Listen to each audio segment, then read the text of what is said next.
نحمده ونصلي على رسوله الكريم أما بعد فأعوذ بالله من الشيطان الرجيم بسم الله الرحمن الرحيم ولا تكونوا كالذين نسوا الله فأنساهم أنفسهم أولئك هم الفاسقون وقال الله تعالى وما خلقت الجن والإنس إلا ليعبدون وقال الله تبارك وتعالى إن تصبك حسنة تسؤهم وإن تصبك مصيبة يقولوا قد أخذنا أمرنا من قبل ويتولوا وهم فرحون صدق الله مولانا العظيم سبحان ربك رب العزة عما يصفون وسلام على المرسلين والحمد لله رب العالمين۔ میرے انتہائی واجب الاحترام معزز سامعین کرام، اللہ تعالیٰ نے ہمیں اپنی عبادت، رضا جوئی اور اعلاء کلمت اللہ کے لیے پیدا کیا ہے، اور اللہ تعالیٰ نے ہمیں اس لیے پیدا کیا کہ ہم نیکیوں کی دعوت دے سکیں، دین کو دنیا پر قائم کر سکیں، نافذ کر سکیں۔ لیکن افسوس کی بات یہ ہے کہ ہم نے اپنا اصل مقصد چھوڑ دیا، اور ہماری زندگی کا مقصد صرف اور صرف حصول دنیا اور طلب دنیا رہ گیا۔ ہماری زندگی دنیا سے شروع ہوتی ہے اور دنیا ہی پر ختم ہوتی ہے، اور اس دنیا کی ہوس اور خواہشات نے ہمیں کسی قابل نہیں چھوڑا، اور ہمارے ہاں خواہشات کا ایک ایسا سلسلہ ہے کہ جو کسی طور ختم نہیں ہوتا اور کم بھی نہیں ہوتا۔ رسول اللہ صلی اللہ علیہ وسلم نے ارشاد فرمایا کہ لوگوں پر ایک زمانہ ایسا آئے گا کہ ان کا مقصد صرف ان کا پیٹ ہوگا، یعنی اپنے آپ کو پالنا،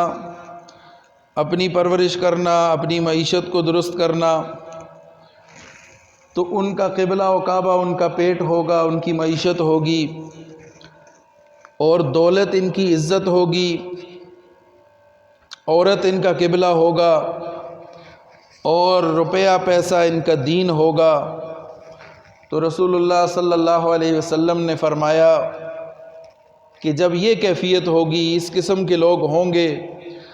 تو یہ بدترین لوگ ہوں گے، اور آخرت میں ان لوگوں کے لیے کچھ حصہ نہیں ہوگا۔ تو اللہ تعالیٰ نے ہمیں پیدا کیا اپنی بندگی کے لیے، اپنی عبادت کے لیے، لیکن انسان نے اپنے اصل مقصد کو چھوڑا، بھلا دیا، اور دنیا کے پیچھے لگ گیا۔ اور اسی بارے میں رسول اللہ صلی اللہ علیہ وسلم کی یہ حدیث رہنمائی کرتی ہے کہ جب انسان دنیا کے پیچھے لگ جائے گا اور دنیا کو اپنا اصل مقصود بنا لے گا، تو وہ دنیا کے بدترین لوگوں میں شمار ہوگا۔ اسی طرح ایک اور روایت میں حضرت زید بن ثابت رضی اللہ تعالیٰ عنہ فرماتے ہیں کہ میں نے حضور صلی اللہ علیہ وسلم کو فرماتے ہوئے سنا کہ جس کی سوچ اور فکر کا محور دنیا ہو، تو پھر اللہ تعالیٰ اس کے سامنے اس کے معاملات کو بکھیر دیتے ہیں، پھیلا دیتے ہیں۔ جب انسان دنیا کو اپنا مقصود بنا لیتا ہے تو پھر اسی میں اللہ تعالیٰ اس کو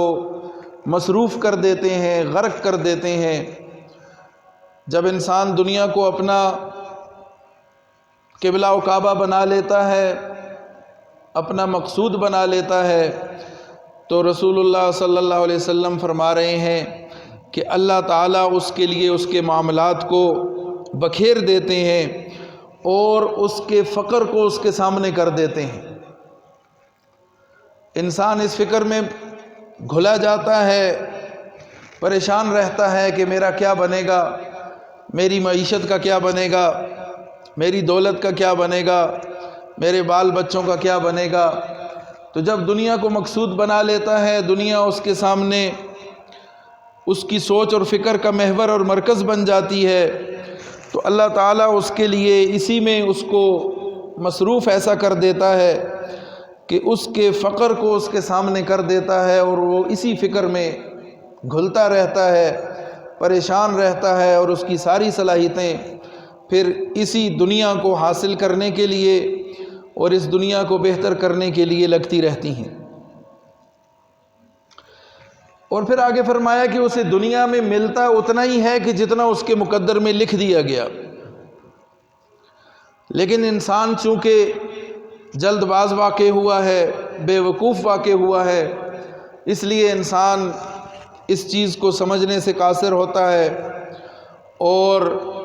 دنیا کے پیچھے ایسا بھاگتا ہے کہ وہ آخرت کو بھلا بیٹھتا ہے۔ پھر آگے رسول اللہ صلی اللہ علیہ وسلم ارشاد فرماتے ہیں کہ جس کی فکر کا محور آخرت ہو تو اللہ تعالیٰ پھر اس کے سامنے اس کے معاملات کو سمیٹ دیتے ہیں، یعنی اسے اللہ تعالیٰ قناعت کی دولت عطا کر دیتے ہیں کہ وہ دنیا کو اتنی اہمیت نہیں دیتا، اس کا اصل مرکز و محور اس کی سوچ کا آخرت ہے، وہ آخرت کے لیے فکر کرتا ہے، آخرت کے لیے سوچتا ہے، تو پھر اللہ تعالیٰ اس پر احسان یہ فرماتے ہیں، اس کے ساتھ بھلا یہ ہوتا ہے کہ اس کو اپنے معاملات میں الجھاتے نہیں ہیں، بلکہ اس کے معاملات اس کے سامنے سمیٹ دیے جاتے ہیں، اور اس کے دل میں غنا پیدا کر دیا جاتا ہے، وہ دنیا سے بے رغبت ہو جاتا ہے، اس کو غنا کی دولت نصیب ہو جاتی ہے، اور اس کے دل سے وہ حرص اور لالچ ختم ہو جاتی ہے، لیکن یہ اس وقت ہے کہ جب اس کی سوچ کا محور اور مرکز آخرت ہوگا، دنیا نہیں ہوگی۔ تو جب انسان دنیا کو اپنی سوچ اور فکر کا محور بنائے گا، اسی دنیا میں الجھتا چلا جائے گا، اسی میں پھنستا چلا جائے گا، اور جب آخرت کو اپنا مرکز و محور بنائے گا اپنی سوچ کا، تو پھر اللہ تعالیٰ اس کے معاملات کو بھی سمیٹ دے گا اور اسے غنا کی دولت بھی عطا کر دے گا، اور پھر فرمایا کہ دنیا اس کے پاس خود چلی آتی ہے، اگرچہ وہ دنیا کے لیے کوئی کوشش نہیں کرتا اور اس کے پیچھے فکر نہیں کرتا، دنیا نہ چاہنے کے باوجود اللہ تعالیٰ اس کے قدموں میں لا کر ڈھیر کر دیتے ہیں۔ فرق صرف سوچ کا ہے، فکر کا ہے، نظریے کا ہے، کہ جب انسان کی فکر صحیح ہوگی، صحیح سمت میں ہوگی، تو اللہ تعالیٰ کی مدد اور تائید بھی اس کو حاصل ہوگی، اور وہ دنیا کی فکروں سے آزاد بھی ہوگا۔ لیکن جب فکر اس کی غلط سمت میں ہوگی، اس کی سوچ کا محور دنیا ہوگا، تو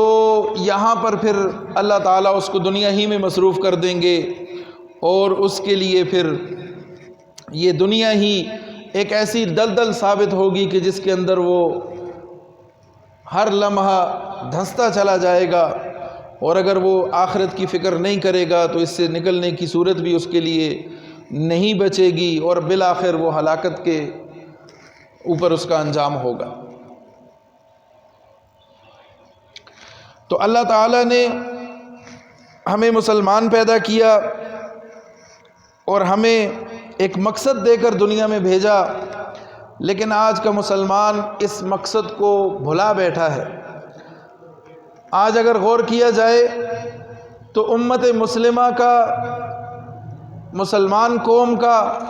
سب سے بڑا مسئلہ یہ ہے کہ مسلمان نہیں رہا۔ مسلمان کا سب سے بڑا مسئلہ اس کا دین سے دور ہونا اور اپنے مقصد سے ہٹ جانا، یہ اس وقت دنیا میں مسلمان قوم کا سب سے بڑا مسئلہ ہے۔ اگر مسلمان اپنی اصل پہ آ جائے، صحیح رستہ اختیار کر لے، درست سمت میں چلنا شروع کر دے، رسول اللہ صلی اللہ علیہ وسلم کے بتائے ہوئے طریقے کو اپنا لے، تو اس میں کوئی شک نہیں ہے کہ دنیا اس کے قدموں میں بھی آئے گی اور مسلمانوں کے تمام مسائل کا حل بھی ہوگا۔ لیکن مسلمان نے دنیا کو اپنا مقصد بنایا اور آخرت کو بھلا بیٹھا، اپنی اصل سے جب ہٹا تو پھر اللہ تعالیٰ نے اس کو دنیا میں ذلت اور رسوائی کا سامنا کرنے کے لیے چھوڑ دیا۔ آج ہم دیکھتے ہیں دنیا میں ہر طرف اسلام مغلوب نظر آتا ہے، مسلمان ظلم کی چکی میں پستے ہوئے نظر آتے ہیں۔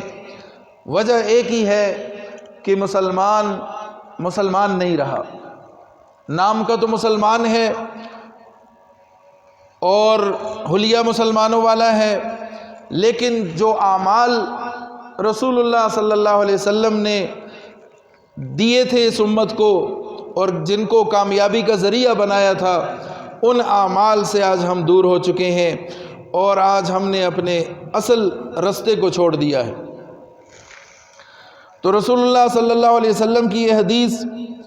کہ آپ صلی اللہ علیہ وسلم نے فرمایا کہ جب انسان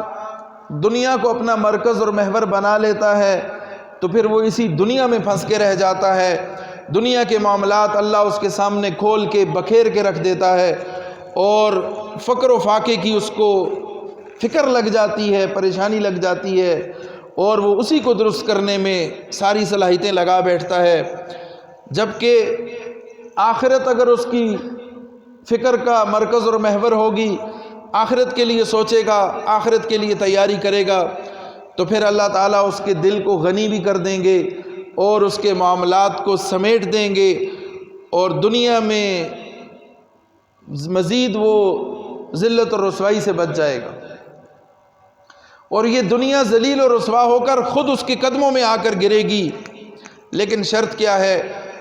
کہ اللہ کے ساتھ لو لگانی ہوگی، اللہ کی طرف رجوع کرنا ہوگا۔ گزشتہ جمعے پر بھی اسی عنوان پر بات ہوئی تھی کہ اس وقت جو حالات ہیں ان سے نظر یہ آتا ہے کہ اللہ رب العزت ہم سے، خصوصاً ہم مسلمانوں سے اللہ تعالیٰ ناراض ہیں اور اللہ تعالیٰ کی ناراضگی والے اسباب ظاہر ہو رہے ہیں۔ حضرت موسیٰ علیہ السلام نے اللہ سے پوچھا کہ اے اللہ، جب آپ مخلوق سے راضی ہوتے ہیں تو اس کی کیا علامت ہے؟ اور پھر پوچھا کہ جب مخلوق سے ناراض ہوتے ہیں تو اس کی کیا علامت ہے؟ تو اللہ تعالیٰ نے جواب میں 3 باتیں ارشاد فرمائیں۔ پہلی بات یہ ارشاد فرمائی کہ جب میں مخلوق سے راضی ہوتا ہوں تو میں بارشیں وقت پر برساتا ہوں اور میں حکومت نیک اور سمجھدار لوگوں کے ہاتھ میں دے دیتا ہوں، اور تیسری چیز فرمائی کہ میں دولت اور مال سخی لوگوں کے ہاتھ میں دے دیتا ہوں، اور اپنی ناراضگی کا سبب اللہ تعالیٰ نے فرمایا کہ جب میں ناراض ہوتا ہوں تو پھر بارشیں وقت پر نہیں برساتا، حکومت نااہل اور بے وقوف لوگوں کے ہاتھ میں دے دیتا ہوں،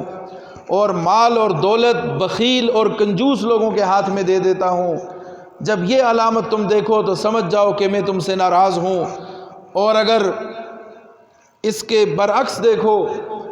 کہ مال سخی لوگوں کے ہاتھ میں ہو، وہ سخاوت کرتے ہوں، وہ اللہ کی راہ میں خرچ کرتے ہوں، اور حکمران نیک ہوں، سمجھدار ہوں، قوم کا درد رکھنے والے ہوں، عوام کی فلاح کے لیے سوچنے والے ہوں، اور موسمی حالات تمہارے حق میں ہوں، بارشیں وقت پر ہو رہی ہوں اور فصلیں وقت پر تمہیں تیار مل رہی ہوں، تو یہ علامت ہے اس بات کی کہ میں تم سے راضی ہوں۔ آج ہم اپنے حالات کا جائزہ لے لیں، اپنے ارد گرد دیکھ لیں کہ ہر شخص فکر میں ہے، پریشان ہے، اور معیشت کی پریشانی ہے، دنیا کی پریشانی ہے، مال و دولت کی پریشانی ہے، ہر طرح سے پریشانی ہی پریشانی لاحق ہے۔ تو یہ علامت ہے اس بات کی کہ اللہ رب العزت ہم سے ناراض ہیں۔ موسمی حالات دیکھ لیں، پے در پے زلزلوں کا آنا، اللہ کی طرف سے بارشوں کا کبھی نہ برسنا، اور پھر جب برسنا تو بے وقت برسنا اور نقصان کا باعث ہونا، اور پھر آسمان سے پتھر نما اولوں کا برسنا، یہ علامات اللہ تعالیٰ کی ناراضگی والی علامات ہیں۔ اور مال و دولت کا قوم کے بخیل اور کنجوس لوگوں کے ہاتھ میں آ کر بند ہو جانا، لوگوں کا زکوٰۃ نہ ادا کرنا، سود کا عام ہو جانا اور دیگر برائیوں کا عام ہو جانا، یہ سارے وہ قرائن ہے، یہ ساری وہ صورتحال ہے کہ جس کو دیکھ کر یہ اندازہ لگانا مشکل نہیں ہے کہ اللہ تعالی ہم سے ناراض ہے۔ تو اللہ تعالیٰ کو راضی کرنے کی ضرورت ہے، اللہ تعالیٰ کے حضور توبہ کرنے کی ضرورت ہے، اور اللہ تعالیٰ کی طرف رجوع کرنے کی ضرورت ہے۔ حدیث میں رسول اللہ صلی اللہ علیہ وسلم فرماتے ہیں کہ ایک شخص سفر میں ہے، مثال دے کے فرماتے ہیں کہ ایک شخص سفر میں ہے، صحرا میں ہے، کسی جگہ وہ پڑاؤ کرتا ہے، ٹھہرتا ہے، صحرا ہے، بیابان ہے، گرمی کی شدت ہے، اور وہ شخص تھوڑی دیر کے لیے آرام کرنے کے لیے بیٹھتا ہے، اس کی آنکھ لگ جاتی ہے، اور اس کی کل متاع، جو کل اس کے پاس ساز و سامان جو کچھ بھی ہے، وہ اس کی سواری ہے، اور اس پر جو اس کا زاد راہ ہے، سفر کا سامان ہے۔ اب وہ شخص آرام کرتا ہے، آنکھ لگ جاتی ہے، سو جاتا ہے، اور جب بیدار ہوتا ہے تو اپنے ارد گرد وہ نہ سواری کو پاتا ہے، نہ اپنے سامان کو پاتا ہے، اس کا جو زاد راہ تھا، جو کچھ تھا، وہ سب کچھ اس سے کھو جاتا ہے۔ اب اس کیفیت میں وہ شخص انتہائی پریشان ہوتا ہے، ظاہر ہے کہ اب وہ ظاہر ہے اس کی موت ہی ہے اس کے سامنے، کیونکہ سفر طویل ہے، ارد گرد کوئی پناہ کی جگہ بھی نہیں ہے، ٹھہرنے کی جگہ نہیں ہے، گرمی کی شدت ہے، صحرا ہے، بھوک ہے، پیاس ہے، سفر کی تھکاوٹ ہے۔ تو یہ سارے مسائل کو دیکھ کر بظاہر ایسا لگتا ہے کہ اب اس شخص کو اس کی موت ہی ہے۔ تو اس کیفیت میں جو پریشانی اس کو لاحق ہے، اس پریشانی کے عالم میں وہ ادھر ادھر گھومتا پھرتا ہے، تلاش کرتا ہے، سواری نہیں پاتا، بالآخر تھک ہار کے، مجبور ہو کے، مایوس ہو کے، نا امید ہو کے وہ پھر اسی جگہ پر بیٹھ جاتا ہے، اور پھر اس انتظار میں بیٹھتا ہے کہ اب بس اب موت ہی ہے، اب تو سلسلہ ختم ہو گیا، کوئی صورت نہیں ہے بچنے کی، نہ سفر کر سکتا ہوں سواری کے بغیر، نہ کچھ کھانے پینے کو میسر ہے، نہ راستے کا کچھ پتہ ہے۔ تو ایسے سخت حالات ہیں۔ اب اس کیفیت میں وہ شخص اس انتظار میں کہ کب مجھے موت آتی ہے، وہ دوبارہ سے لیٹ جاتا ہے اور اس کی آنکھ لگ جاتی ہے۔ جب دوبارہ اس کی آنکھ کھلتی ہے تو وہ دیکھتا ہے کہ سواری بھی موجود ہے اور اس کا سامان بھی موجود ہے۔ تو اب اس شخص کی جو خوشی کی کیفیت ہے وہ اندازہ اس کا کیا جا سکتا ہے کہ ایک شخص گویا کہ موت کے منہ سے واپس آ رہا ہے۔ چند لمحے قبل وہ موت کے انتظار میں مایوس ہو کے، نا امید ہو کے پڑا تھا، اور اب جب اس نے دیکھا تو اچانک اس کی سواری بھی لوٹ آئی، اس کا سامان بھی اس کو مل گیا، تو زندگی کی ایک امید جاگ گئی، موت کے منہ سے واپس آ گیا زندگی کی کیفیت میں۔ تو اس موقع پر اس شخص کی جو خوشی کا عالم ہوگا وہ بیان نہیں کیا جا سکتا، کہ وہ خوشی کے مارے پاگل ہو رہا ہوگا۔ تو اس کیفیت پر رسول اللہ صلی اللہ علیہ وسلم فرماتے ہیں کہ ایک گناہگار بندہ جب اپنے رب کے حضور سچے دل سے توبہ کرتا ہے تو اللہ تعالیٰ اس سے، اس شخص سے بھی زیادہ خوش ہوتے ہیں اور خوشی کا اظہار فرماتے ہیں کہ میرے بندے نے مجھ سے صلح کر لی۔ یعنی وہ شخص کہ جو موت کے منہ سے واپس آیا اور اس کو زندگی کی امید لگی اور وہ اس مایوسی کی کیفیت سے باہر آ گیا، تو اس کیفیت میں وہ جس قدر خوش ہوگا اس سے کئی درجے زیادہ اللہ تعالیٰ اس بندے سے خوش ہوتا ہے کہ جو گناہوں سے توبہ کر کے اللہ کی بندگی میں آ جاتا ہے۔ سچی توبہ کرنے والا اللہ کے ہاں ایسا ہو جاتا ہے کہ جیسا اس نے کوئی گناہ ہی نہیں کیا۔ ایک حدیث کا مفہوم ہے، رسول اللہ صلی اللہ علیہ وسلم فرماتے ہیں کہ تمام انسان گناہ گار ہیں، لیکن ان میں سے بہتر لوگ وہ ہیں، بہترین گناہ گار وہ ہیں کہ جو گناہ کرنے کے بعد توبہ کرنے والے ہیں۔ تو اللہ تعالیٰ تو توبہ سے خوش ہوتا ہے، راضی ہوتا ہے، اور انسان کی فطرت میں ہے، اس سے غلطی ہو جاتی ہے، گناہ ہو جاتا ہے، لیکن اللہ تعالیٰ نے توبہ کا دروازہ کھولا ہے۔ تو ضرورت اس امر کی ہے کہ انسان ہر لمحے اللہ کے حضور اس خوف اور امید کی کیفیت میں ہو کہ اللہ تعالیٰ سے معافی مانگتا ہو اور اللہ کے حضور اپنے گناہوں کی معافی کا طلبگار ہو۔ تو اس وقت رجوع الی اللہ کی اشد ضرورت ہے، اور اس کے لیے سب سے پہلے تو ہمیں توبہ کرنی ہے۔ اور دنیا کے اعتبار سے اگر دیکھا جائے، دل کی جو بیماریاں ذکر کی گئی ہیں، ان بیماریوں میں نفاق سب سے بڑی بیماری ذکر کی گئی۔ ایک طرف اسلام ہے، ایک طرف کفر ہے، لیکن یہ جو بیچ کا راستہ ہے نفاق کا، منافقت کا، اس کو سب سے بڑی بیماری قرار دیا گیا ہے۔ تو جب انسان کو کوئی بیماری لگ جاتی ہے، اس بیماری کا انسان علاج کرتا ہے، اس سے چھٹکارا حاصل کرنے کی کوشش کرتا ہے، اور اپنے آپ کو بہتر کرنے کی کوشش کرتا ہے۔ تو جس طرح جسمانی بیماری کا علاج ضروری ہے، اسی طرح روحانی بیماری کا علاج بھی بہت ضروری ہے۔ اور روحانی بیماری میں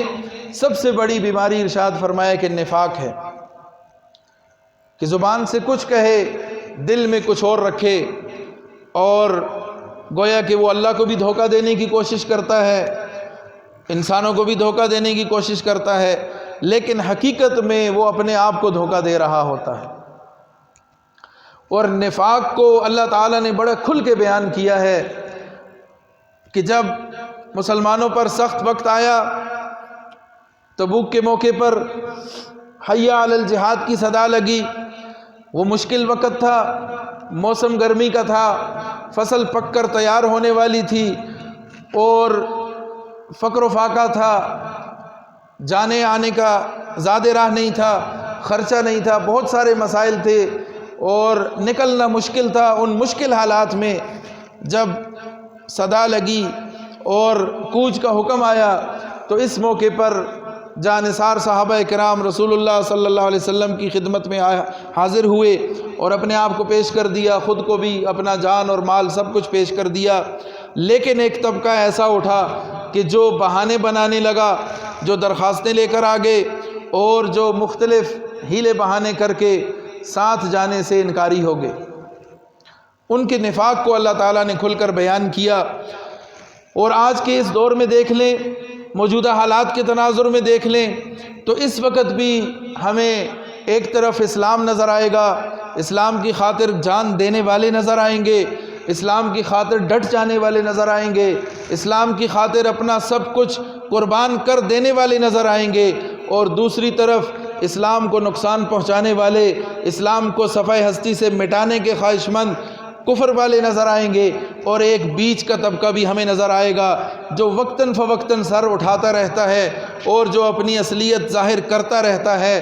وہ منافقین کا گروہ ہے جو ہر دور میں موجود رہا ہے۔ رسول اللہ صلی اللہ علیہ وسلم کے دور میں بھی یہ لوگ موجود تھے، اور ان کے نفاق کو اللہ کے قرآن نے بیان کیا ہے اور کھل کے بیان کیا ہے۔ اور آج کے دور میں بھی اگر ہم غور کریں تو اللہ تعالی ہمیں دکھا رہے ہیں کہ ایک طرف اسلام ہے، ایک طرف کفر ہے، اور ایک طرف وہ لوگ ہیں کہ جو نہ اسلام کے ساتھ ہیں نہ کفر کے ساتھ ہیں۔ حقیقت میں وہ کفر کے ساتھ ہیں، نام اسلام کا لیتے ہیں لیکن حمایت کفر کی کرتے ہیں، گن کفر کے گاتے ہیں، قصیدے کفر کے پڑھتے ہیں، بڑائی ان کی بیان کرتے ہیں، مسلمانوں میں کمزوری پیدا کرنے کی کوشش کرتے ہیں، مسلمانوں کے اندر ان کو ڈرانے کی کوشش کرتے ہیں، ان کو مغلوب کرنے کی کوشش کرتے ہیں، اور کفر کے قصیدے گاتے گاتے نہیں تھکتے۔ تو غزوہ تبوک کے موقع پر منافقین مختلف ہیلے بہانے کرنے لگے، درخواستیں لے کر آگے کہ ہمارا یہ عذر ہے، ہمارے یہ مسئلے ہیں، اور ایک نے تو انتہائی کر دی، وَمِنْهُمْ مَنْ يَقُولُ ائْذَن لِّي وَلَا تَفْتِنِّي۔ ایک شخص آیا جد بن قیس، کہنے لگا کہ میں جوان آدمی ہوں اور آپ مجھے اپنے ساتھ جہاد پر لے کر جانا چاہ رہے ہیں، رومیوں کے خلاف جہاد ہے، وہاں پر ہم جائیں گے، ان سے مقابلہ ہوگا، ان کی عورتیں سامنے آئیں گی تو میں تو عورتوں کا دل دادا ہوں، میں فتنے میں مبتلا ہو جاؤں گا، لہٰذا چونکہ میں فتنے میں مبتلا نہ ہو جاؤں اس لیے آپ کے ساتھ جانے سے معذرت چاہتا ہوں۔ جوان آدمی ہوں، عورت کو دیکھ کر میرا دل بہلنے لگتا ہے تو کہیں ایسا نہ ہو کہ وہاں جاؤں اور عورتوں کے فتنے میں مبتلا ہو جاؤں، لہٰذا وہ یہ کہنے لگا کہ آپ کے ساتھ جہاد میں جانا، مسلمانوں کے لشکر میں شامل ہونا مجھے فتنے میں مبتلا کر دے گا۔ تو اللہ تعالیٰ نے اس کے مکر کو قرآن کی آیت بنا کے بیان کر دیا، وَمِنْهُمْ مَنْ يَقُولُ اُؤْذَن لِّي وَلَا تَفْتِنِّي۔ ایک ان میں سے ایسے بھی ہیں جو آ کر کہتے ہیں کہ ہمیں اجازت دے دیں، ہمیں معاف کر دیں، ہمیں رخصت دے دیں، ہم نہیں جانا چاہتے۔ وَلَا تَفْتِنِّي أَلَا فِي الْفِتْنَةِ سَقَطُوا، اللہ کہتا ہے تم فتنے کی بات کرتے ہو، ایک ایسے مفروضے پر کہتے ہو کہ ہم فتنے میں مبتلا ہو جائیں گے، ایک موہوم بات پر خود کو فتنے میں مبتلا سمجھتے ہو، یہ ایسا نہیں ہے۔ أَلَا فِي الْفِتْنَةِ سَقَطُوا، در حقیقت فتنے میں تو تم پڑ چکے ہو۔ اصل فتنہ کیا ہے؟ اصل فتنہ اسلام سے روگردانی اختیار کرنا ہے، اصل فتنہ یہ نفاق ہے، اصل فتنہ منافقت ہے، رسول اللہ صلی اللہ علیہ وسلم کو دھوکہ دینے کی کوشش کرنا، یہ اصل فتنہ ہے، اور کفر کے گن گانا اور کفر کی طاقت سے مرعوب ہو جانا یہ اصل فتنہ ہے۔ اس فتنے میں تو تم پہلے سے مبتلا ہو۔ الا فی الفتنۃ سقطوا، در حقیقت فتنے میں تو تم گر چکے ہو، مبتلا ہو چکے ہو۔ وَإِنَّ جَهَنَّمَ لَمُحِيطَةٌ بِالْكَافِرِينَ، جہنم کافروں کا احاطہ کیے ہوئے ہے۔ تم عذر یہ پیش کرتے ہو کہ کہیں ہم فتنے میں مبتلا نہ ہو جائیں، اس لیے ہمیں یہاں عافیت سے رہنے دیا جائے، ہم سکون سے رہنا چاہتے ہیں، ایسا ہرگز نہیں ہے۔ اصل فتنہ یہی ہے کہ جو تم نے اختیار کیا اور اس فتنے میں تم مبتلا ہو چکے ہو، اور جہنم تم کفار کا احاطہ کیے ہوئے ہے، اس سے تم بھاگ نہیں سکتے، اس سے دور نہیں جا سکتے، اس میں تم پڑو گے، اس میں تم گرو گے، اس میں تمہیں ڈالا جائے گا اور تم پر اللہ کا عذاب آئے گا اور تم اس کے مستحق ہو۔ وَإِنَّ جَهَنَّمَ لَمُحِيطَةٌ بِالْكَافِرِينَ، پھر فرمایا اِن تُصِبْكَ حَسَنَةٌ تَسُؤْهُمْ، اگر تمہیں کوئی تکلیف آتی ہے، ان تُصِبْكَ حَسَنَةٌ، اگر تمہیں کوئی بہتری پہنچتی ہے، کوئی بھلائی آتی ہے، تَسُؤْهُمْ، ان کو تکلیف ہو جاتی ہے۔ اگر تمہارے ساتھ کوئی بھلا ہو جاتا ہے، اگر تمہارے حق میں کوئی بات ہو جاتی ہے، اگر تمہارے لیے کوئی بہتری کی صورت پیدا ہو جاتی ہے، تسؤہم، ان کو تکلیف ہونا شروع ہو جاتی ہے۔ وَإِن تُصِبْكَ مُصِيبَةٌ يَقُولُوا قَدْ أَخَذْنَا أَمْرَنَا مِن قَبْلُ وَيَتَوَلَّوْا وَهُمْ فَرِحُونَ، اگر تمہیں کوئی تکلیف پہنچتی ہے، اگر تم پر کوئی مصیبت آتی ہے، کوئی پریشانی آتی ہے، تو کہتے ہیں کہ دیکھو یہی تو وہ مصیبت ہے جس سے ہم نے خود کو بچا لیا، اور وہ واپس لوٹ جاتے ہیں اور خود کو خوش تصور کرتے ہیں۔ وَيَتَوَلَّوْا وَهُمْ فَرِحُونَ، پلٹ جاتے ہیں، لوٹ جاتے ہیں اور خوشی مناتے ہیں کہ مسلمان فتنے میں پڑ گئے، پریشان ہو گئے، آزمائش میں پڑ گئے، ہم نے یہی تو کہا تھا کہ نہ جاؤ، مت نکلو، مارے جاؤ گے، تمہاری طاقت نہیں ہے، تمہاری قوت نہیں ہے، ان کی ٹیکنالوجی تمہاری ٹیکنالوجی سے بہت زیادہ ہے، تم ان کے برابر کے نہیں ہو، تم ان کی ٹکر کے نہیں ہو، مت جاؤ ان کے سامنے، جاؤ گے تو مارے جاؤ گے، جاؤ گے تو تم پر آزمائش آ جائے گی، مصیبت میں پڑ جاؤ گے۔ تو اگر تمہیں کوئی آزمائش آتی ہے، کوئی پریشانی پہنچتی ہے، تو فوراً خوش ہو جاتے ہیں اور کہنے لگتے ہیں کہ یہی تو وہ پریشانی تھی جس سے بچنے کے لیے ہم نے پہلے سے انتظام کر لیا۔ وَيَتَوَلَّوْا وَهُمْ فَرِحُونَ، پلٹ جاتے ہیں، لوٹ جاتے ہیں اور خوشی مناتے ہیں۔ اللہ تعالیٰ پھر ان کا جواب ارشاد فرماتے ہیں، قُلْ لَن يُصِيبَنَا إِلَّا مَا كَتَبَ اللَّهُ لَنَا، ان کو کہہ دو کہ تمہارے کہنے سے ہمیں پریشانی نہیں آئی، تمہارے کہنے سے، تمہارے چاہنے سے ہم پر عذاب نہیں آیا، ہم پر مصیبت نہیں آئی۔ لَن يُصِيبَنَا إِلَّا مَا كَتَبَ اللَّهُ لَنَا، ہم پر تو صرف وہی پریشانی آئی، وہی آزمائش آئے گی کہ جو اللہ نے ہمارے مقدر میں لکھ دی ہے۔ وَعَلَى اللَّهِ فَلْيَتَوَكَّلِ الْمُؤْمِنُونَ، مومن کو تو اللہ پر ایمان لانا چاہیے، اللہ ہی پر توکل کرنا چاہیے۔ اور پھر آگے ارشاد فرمایا، ان سے کہہ دو، قُلْ هَلْ تَرَبَّصُونَ بِنَا إِلَّا إِحْدَى الْحُسْنَيَيْنِ، کیا تم اس طاق میں ہو، اس فکر میں ہو کہ ہمیں کوئی مصیبت پہنچے، کوئی تکلیف آئے، اصل میں وہ ہمارے لیے بھلائی ہوگی جسے تم ہمارے لیے تکلیف سمجھ رہے ہو۔ کفر کیا چاہتا ہے؟ اسلام کو مغلوب دیکھنا چاہتا ہے اور اسلام کو ختم ہوتا مٹتا ہوا دیکھنا چاہتا ہے، مسلمانوں کو مرتا ہوا دیکھنا چاہتا ہے۔ تو اللہ تعالیٰ نے ان کو جواب دے دیا، قُلْ هَلْ تَرَبَّصُونَ بِنَا إِلَّا إِحْدَى الْحُسْنَيَيْنِ، کیا تم دو کاموں میں سے ایک ہمارے لیے چاہتے ہو؟ تم اس انتظار میں ہو کہ آؤ دیکھتے ہیں ان مسلمانوں کے ساتھ کیا ہوتا ہے، یا تو یہ فتح پا جائیں گے تو اگر جیت گئے تو ہم ان کے ساتھ ہو جائیں گے، اگر یہ مارے جاتے ہیں، اگر یہ مغلوب ہو جاتے ہیں تو پھر ہمارے لیے خوشی کا باعث ہے۔ تو کیا تم اس خوشی میں ہو، اس فکر میں ہو کہ کب مسلمانوں کو تکلیف پہنچے اور ہم خوشی منائیں؟ اصل میں ہم اگر ناکام بھی ہوگے بظاہر تو ہمارے لیے وہ بھی کامیابی ہے۔ مسلمان اللہ کی خاطر میدان میں نکلتا ہے، اگر وہ شہید ہو وہ تب بھی کامیاب ہے، اگر وہ غالب ہو وہ تب بھی کامیاب ہے۔ ناکامی اللہ نے ایمان والوں کے لیے نہیں لکھی، ایمان والوں کے لیے اللہ نے کامیابی ہی کامیابی لکھی ہے، چاہے وہ اس کے جسم کے ٹکڑے ہو جائیں، چاہے اس کا جسم ٹکڑے ٹکڑے ہو کر بکھر جائے، بارود کی نظر ہو جائے، بم کی نظر ہو جائے، یا اس کو کاٹ کر پھینک دیا جائے، یا وہ فاتح ہو جائے، غالب ہو جائے یا مغلوب ہو جائے، دونوں صورتوں میں اللہ تعالیٰ نے ایمان والوں کے لیے کامیابی کا فیصلہ دیا ہے۔ تو اللہ تعالیٰ فرما رہے ہیں ان سے کہہ دو، قُلْ هَلْ تَرَبَّصُونَ بِنَا إِلَّا إِحْدَى الْحُسْنَيَيْنِ، کیا تم یہ چاہتے ہو کہ تم دو بھلائیوں میں سے کوئی ایک ہمیں مل جائے؟ اس انتظار میں ہو، کیا اس فکر میں ہو، اس انتظار میں ہو کہ کب ان کو تکلیف پہنچتی ہے، کب ان کے سر کاٹے جاتے ہیں، کب ان کو شہادت ملتی ہے، اور ہم پھر خوش ہوں گے اور کہیں گے کہ دیکھو ہمارا کہنا نہیں مانا اور یہ جا کے مارے گئے۔ وَنَحْنُ نَتَرَبَّصُ بِكُمْ، ان کو جواب دے دو کہ ہم بھی اس انتظار میں ہیں۔ ایمان والے ہر حال میں کامیاب ہیں، غالب ہو گئے تب کامیاب ہیں، مغلوب ہو گئے، شہید ہو گئے، ان کے ٹکڑے ہو گئے، یہ تب بھی کامیاب ہیں۔